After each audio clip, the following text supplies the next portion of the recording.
अध्याय 66 खलनायिका के साथ पहली बराबरी भाग 1। मैंने कमरे का दरवाज़ा जितना हो सके चुपचाप खोलने की कोशिश की, लेकिन फिर भी आवाज़ आई और उसी समय बिस्तर से सरसराहट की आवाज़ आई। क्या तुम सोने नहीं जा रही हो? शैल ने जागते ही यही कहा। वो गहरी नींद में सो रही थी, लेकिन क्या वो अभिनय कर रही थी? मुझे ठंड लग गई। अगर मैं वास्तव में खलनायिका के सुझाव के अनुसार सो गई होती तो मुझे किस तरह की आपदा का सामना करना पड़ता। शैल, जो मुझे देख रही थी, खड़ी हो गई और बोली, तो चलो बाहर चलते हैं। शैल ने एक और सुझाव दिया। ऐसा लग रहा था कि उसे आखिरकार एहसास हो गया था कि मैं यहाँ सोने के लिए तैयार नहीं हूँ। सच कहूँ तो शैल के बाहर जाने के अचानक सुझाव को स्वीकार करना भी मुश्किल था, लेकिन ये पहले से बेहतर सुझाव था। कम से कम मेरी नींद में मारे जाने की संभावना कम थी। हाँ, चलो चलते हैं। तुम कहाँ जाना चाहोगी? शैल ने कुछ देर सोचा। क्या ये हो सकता है कि उसने बिना ये सोचे कि वो कहाँ जाना चाहती है, ऐसा प्रस्ताव दिया हो? फिर शैल ने अपना मुंह खोला। चलो चिड़ियाघर चलते हैं। एक चिड़ियाघर? मेरे सवाल पर शैल ने अपना सिर हिलाया। खलनायिका ने चिड़ियाघर जाने का सुझाव दिया।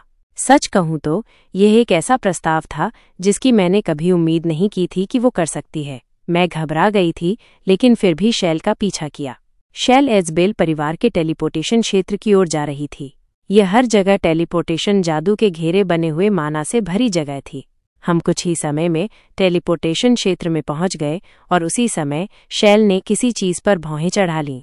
ऐसा इसलिए था क्योंकि ड्यूक जेस्पेन मौजूद थे और शैल को घूर रहे थे। यह स्पष्ट था कि शैल इस स्थिति के बारे में शर्मिंदा महसूस करेगी। मुझे नहीं पता कि वो इसे जानते थे या नहीं, लेकिन ड्यूक जेस्पेन अभी भी शैल को घूरते रहे। मेरा मतलब है, ये समझ में आता है कि वो इस तरह क्यों घूर रहे होंगे। खलनायिका अपनी मर्जी से इस विशेष टेलीपोर्टेशन क्षेत्र में आई थी, एक टेलीपोर्टेशन क्षेत्र जो उन जगहों पर नहीं जाता था जहां शैल आमतौर पर जाती थी। ड्यूक जेस्पेन ने मुझे एक पल के लिए देखा और फिर ऐसे सिर हिलाया जैसे कि वो समझ गए हों। फिर गायब होने से पहले एक अनुमोदक मुस्कान दी। शैल, जो उस जगह को घूर रही थी जहां ड्यूक जेस्पेन अभी एक पल पहले थे, हमारे लिए एक उपयुक्त जादू के घेरे की तलाश करने लगी। उसने एक जादू का घेरा चुना जो चिड़ियाघर की ओर जाता था। ये चिड़ियाघर की ओर जाने वाली किसी चीज के लिए काफी बड़ा जादू का घेरा था।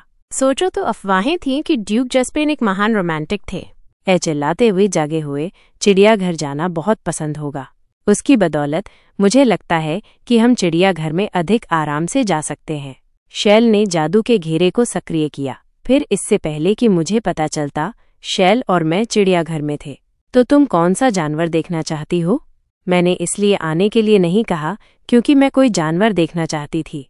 उसने जो कहा उसके विपरीत शैल एक निश्चित दिशा में चलने लगी। यह स्पष्ट था कि वह कुछ देखना चाहती थी। कृष अपनी भूमिका निभा रहे। मुझे धीरे धीरे कंपन की आवाज सुनाई दी। जब मैंने अपनी आंखें आवाज के स्रोत पर केंद्रित की तो मुझे डॉल्फिन का एक समूह दिखाई दिया। वे मेरे पिछले जीवन में देखी गई चीजों के समान दिखते हैं। एकमात्र अंतर ये था कि ये डॉल्फिन हवा में उड़ रहे थे। जादुई डॉल्फिन? साइन पर एक स्पष्टीकरण था। वे ऐसी प्रजातियां थीं जो हवा में तैरते समय उच्च गुणवत्ता वाली माना छोड़ती थीं। वे एक प्रकार के प्राकृतिक वायुशोधक की तरह काम करते थे। वास्तव में जब मैं यहाँ आई तो मुझे महसूस हुआ कि चिड़ियाघर की माना गुणवत्ता सामान्य से बहुत बेहतर थी। अब मुझे पता है कि ये डॉल्फिन ही वो कारण थीं कि पूरे चिड़ियाघर में अच्छी गुणवत्ता वाली माना थी। शैल चुपचाप डॉल्फिन की प्रशंसा कर रही थी। यह स्पष्ट था कि वो हवा में उड़ने वाली डॉल्फिन के रहस्य से मोहित हो गई थी। हालांकि शैल के मुंह से निकले शब्द मुझे घबराने के लिए काफी थे। ये अच्छा नहीं है, बल्कि कैटफिश बेहतर होगी, ऐसा कुछ कहना वह वास्तव में एक खलनायिका थी। शैल के ऐसा कहने के बाद वो फिर से चलने लगी, लेकिन इस बार ये अलग था। डॉल्फिन को देखने के लिए उसकी चाल के विपरीत ये बिना किसी गंतव्य के चलना था। मैं और शैल चिड़ियाघर में घूमना शुरू कर दिया, उत्सुकता से जानवरों को देख रहे थे। ये संभव नहीं था कि शैल, खलनायिका, चिड़ियाघर में बहुत बार गई हो, और मेरे लिए भी यही बात थी जिसने अभी अभी एक काल्पनिक दुनिया में एक चरित्र पर कब्जा किया था। इसलिए हमारे लिए इन विदेशी जानवरों के आकर्षण से मोहित होना स्वाभाविक था। इस बीच मैंने ऐसे जानवर देखे जो हाथियों की तरह दिखते थे। लोग उन पर खाना फेंक रहे थे। साइन पर लिखा था, वे लगभग कुछ भी खाते हैं। वे लगभग कुछ भी खाते हैं। मैंने तुरंत अपना जादुई थैला निकाला और जल्दी से इसे छानना शुरू कर दिया। सच कहूं तो मुझे लगा कि कुछ भी नहीं बचा होगा, क्योंकि मैंने पहले सब कुछ शैल को दे दिया था, लेकिन सौभाग्य से कुकीज़ का एक डिब्बा बचा था। यह इस तथ्य के कारण था कि यह मेरे कपड़ों से छिपा हुआ था। मैंने एक कुकी निकाली और उसे हाथी जैसे जानवर पर फेंक दिया। फिर जानवर ने हाथ बढ़ाया और उसे एक ही बार में खा लिया। यह वास्तव में प्यारा जानवर था, उस बिंदु तक जहां मैं उसके लिए और मिठाइयां बनाना चाहती थी। इसलिए ये स्वाभाविक था कि शैल भी इसमें दिलचस्पी लेगी।